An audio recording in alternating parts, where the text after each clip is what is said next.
Hello and welcome to another episode of this Newcastle Challenge continues with me, Daniel. It's the second part of our Season 2 update. We promised we'd do one more season and we started it last week. So if you haven't seen the first one yet, click on the eye above to go back and check it out. But we'll carry on with the second part of the season now. We're going to update you with what's happened in the first few months of the season. Remember, we're going to be doing this in blog style updates. So we've left big gaps between the episodes and it's going to be more of a general overview rather than one of our standard series where we stop off every few games.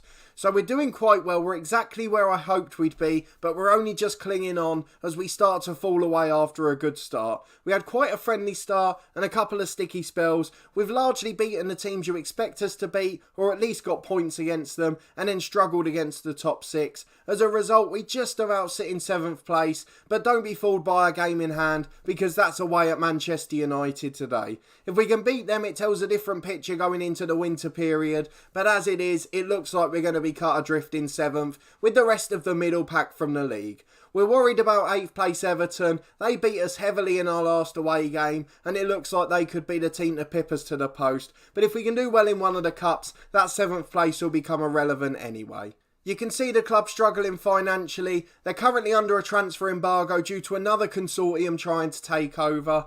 We've made a transfer profit in the summer, so there's not much else we could do. We're not going to be selling big in January, though there are a couple of squad players we could let go. One of the good things this season, after the initial period of this challenge, was saving them from the bottom of the table. We're certainly not going to be embroiled in any relegation battles this year. We're 15 points clear of that, and it looks like there's their own little pack down the bottom of the league. The only ones I'm looking at is Wolves, just wondering if I could get someone like a Ruben Neves in January, but again with the finances of the club, that seems unlikely. So let's take you through the schedule for the few months. We've not really had any transfers, just a couple of outs on loan, which we'll talk about in a moment. You were obviously with me for the first game of the season against Burnley. If we focus solely on the Premier League at first, I don't think, like in the main game, you can actually split it by competition. That's what I was looking to do initially, but I don't think we can do that. So we'll focus on the Premier League first.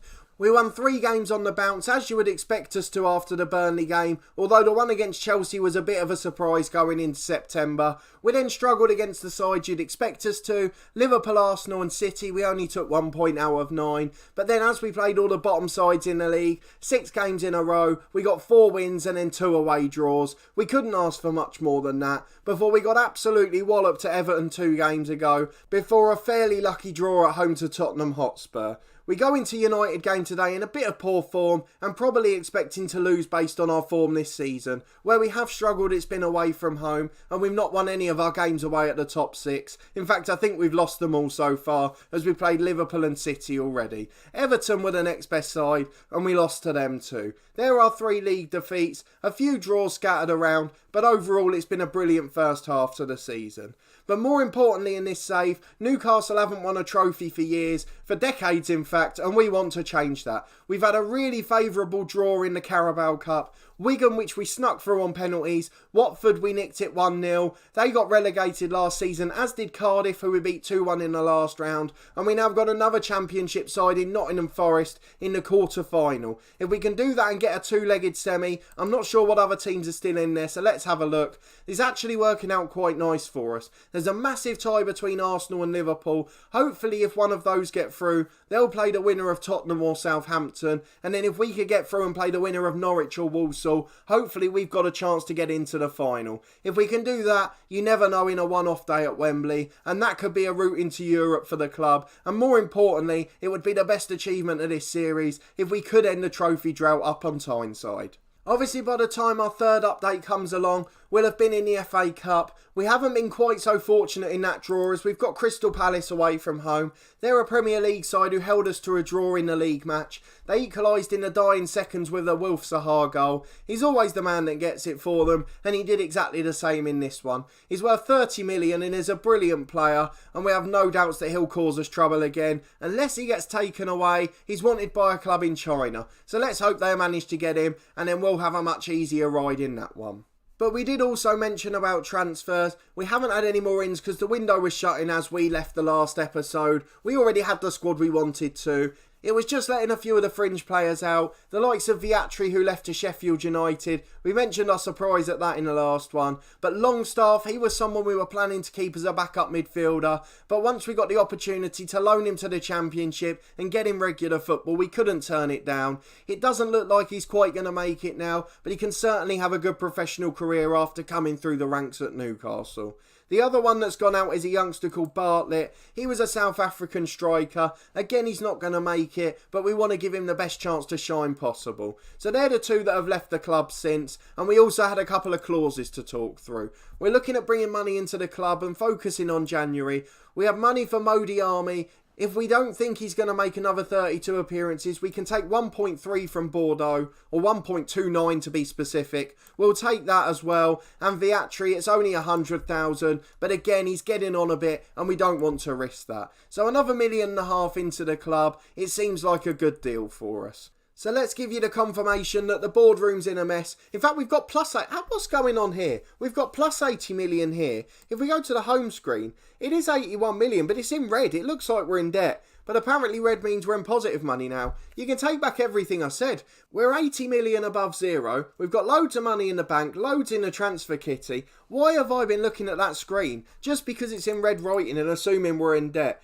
There's a mad moment for you, so January could yet be interesting. If we go and look at the board, here's the confirmation that Mike Ashley's in talks about finally letting the club go. I'm sure all the fans will be celebrating when that finally happens. We just need to hope it's before the January window opens, one way or another. Our job's very secure, there's nothing else for us to worry about. We've just got to think about getting through this season and trying to get Newcastle success. I've already sort of planned for the end of this season. We definitely won't do another year with Newcastle. We were just doing one more to see how it goes. If there's a really spectacular job available that we can get in the summer, then we'll do another season with that. So let's get into the game against United. We did promise we'd still show one game on camera in each episode, but not more than that due to the flaws in the match engine on this version of the game. So let's get into it. We'll show you the lineup for today, and in fact we'll pick it together because we've got a couple of injury concerns. We've still been using our same formation. Unfortunately, Barkley's struggling, so Perez is going to come in for him. One of the dilemmas we have had is whether to play Richie, Shelvey and Drinkwater or bring in Sissoko into one of the midfield roles. Today our decision's made for us is Richie is struggling for fitness. Away to United we're not going to win the game, so we don't want to risk anyone who might not be fit. Our next match isn't for another week's time, so we haven't got to worry about any of the effects of that, but we need to make sure we've got 11 fit players on the pitch. Ryan Sessegnon's still on the bench. He's doing okay, but he's not really developing at the speed we'd hoped. Matt Doherty's been good off the bench, and the only other dilemma's been Clark or Holding at centre-half.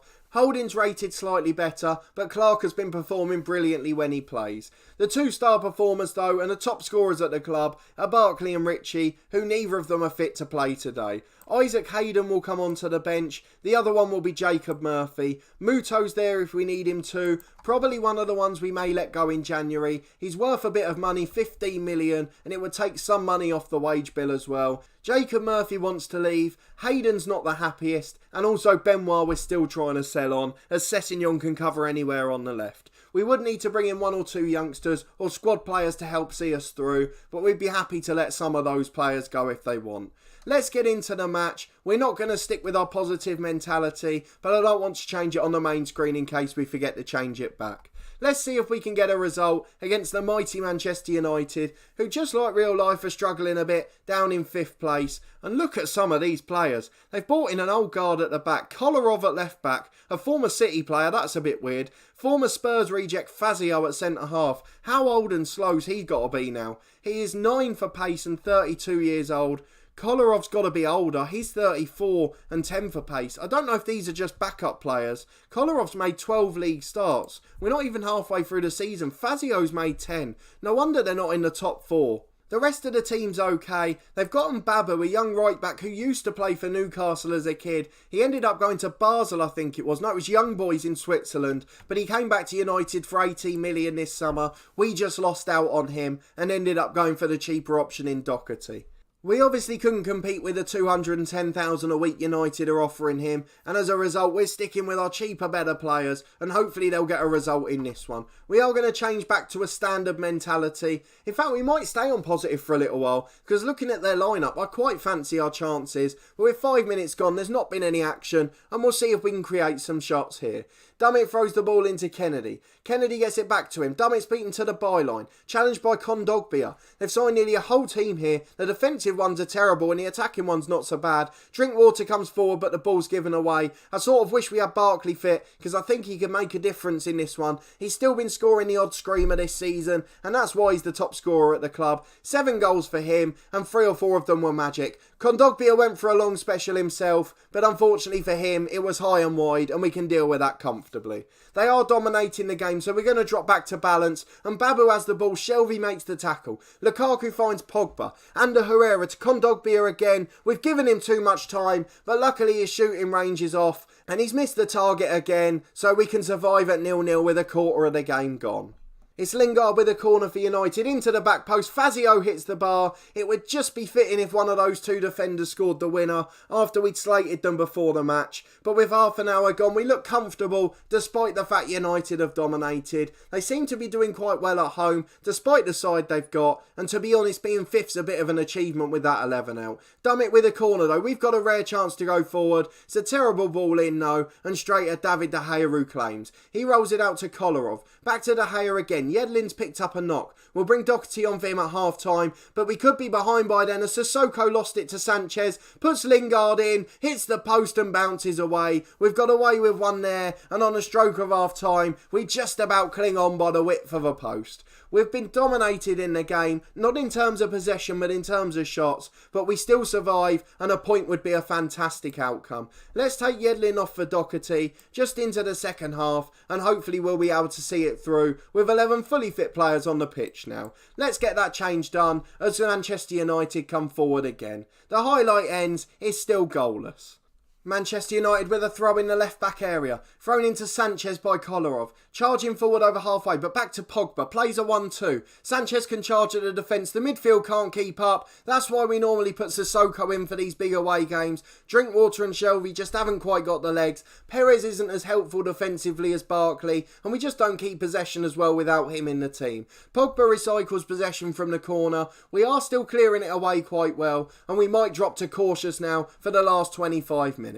I'm feeling a little bit better. They've taken off Lukaku, Pogba and Lingard. They've got Pedro on as well as Rashford. But with 10 minutes to go, we'll make a couple of changes now. We've got 2 left. Welbeck's going to come on for Werner up front. He never gets much service in games like these. We've got Perez who's not doing too well, but I might save that last sub for a minute and make a more defensive one. We'll see if we can get to the 86-7 minute mark and then I'll make that final change just to try and cling on for a point. Welbeck's lost out in the air and now Rashford. Rashford coming forward towards Pedro. They might score from here, you know. It's a good position in. Holding clears it away, but only as far as Mbabu. Into Kondogbia. Back to the fullback again. Delivered to Herrera. Down to Sanchez. Great save by Butland and Lascelles clears. And it's another throw to United. I was about to pause it to make the sub there, but the highlight starts immediately. Drinkwater intercepts though, but the defensive midfielder that's come on for United wins it back brilliantly. Butland reclaims the ball. It was an easy ball for him to hold, and luckily it's still 0-0, but the highlight hasn't ended yet. It's long over the top towards Welbeck. Lindelof heads away to Kondogbia, and Babu goes over the top. Lascelles heads it away, only as far as Stepanenko. Rashford's in one-on-one. Wonderful save from Butland,